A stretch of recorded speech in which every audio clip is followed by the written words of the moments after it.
more on the Republicans' rollout today and the state of the tax debate on Capitol Hill, we are joined by George LeMieux. He is Republican senator from Florida. We're always pleased to see him. Thanks again for coming in, Senator. Appreciate it.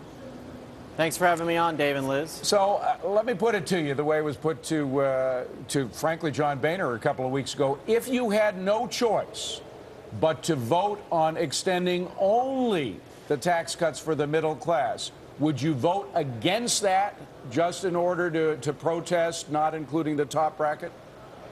Well, unfortunately, we're not going to have that put to us. The Democrats won't bring any of these tax cuts to the floor. I don't know why. The best thing we should do is extend the tax cuts for everybody. You all have been reporting on the fact that these taxes going up is going to impact small businesses at the highest levels. That'll affect 750,000 job creators in this country. The last thing we need to do is to raise taxes on them. So we should keep these tax cuts in. Why in the world would we want to raise taxes on anybody in the middle of a recession? At some point, though, if we want to bring down the deficit after perhaps, say, a year of a moratorium on sunsetting the tax cuts, would you concede to raising at least part of the tax cut back to its regular level? Absolutely not. And that's because it's not the government's money, it's the people's money. And Washington doesn't have a revenue problem. Washington has a spending problem.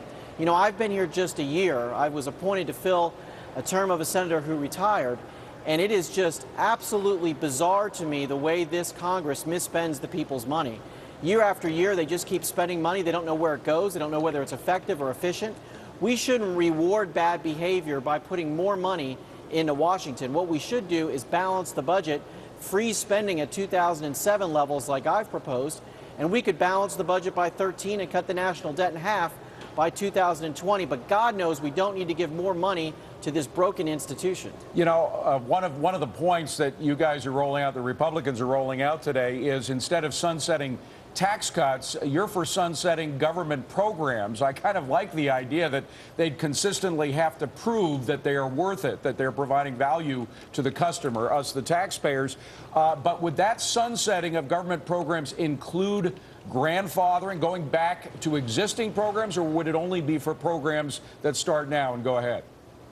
Well, I like the idea. I think we should sunset all programs. We've got programs that have been around since the 1950s and 60s that no one is in these agencies checking on whether or not these are still serving the American people.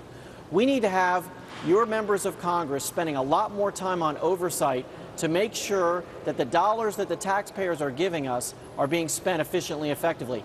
Oversight doesn't happen in Washington, D.C. anymore. That's what Congress should be about. Before we wrap it here, sir, and we only have a few seconds, would you go on the record as saying that you would cut Social Security and Medicare, the two big entitlement programs that are the most expensive for this nation?